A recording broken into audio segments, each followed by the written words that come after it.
So, తెలంగాణలో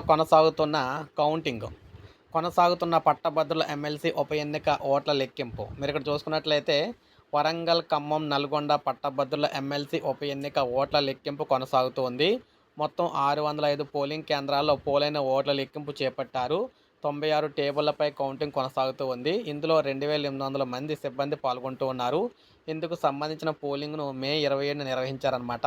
ఈ ఎన్నికల్లో తీన్మార్ మల్లన్న కాంగ్రెసు, రాకేష్ రెడ్డి బారాస, ప్రేమందర్ రెడ్డి భాజపా బరిలో అయితే నిలిచారు. ఈ పట్టభద్రుల ఎమ్మెల్సీ నియోజకవర్గానికి 2021 మార్చిలో జరిగిన ఎన్నికల్లో బారాస అభ్యర్థి పల్లా రాజేశ్వరరెడ్డి విజయం సాధించారు. గత ఏడాది జరిగిన అసెంబ్లీ ఎన్నికల్లో ఆయన జనగామ నుంచి ఎమ్మెల్యేగా గెలుపొందడంతో ఆ స్థానానికి రాజీనామా చేశారు.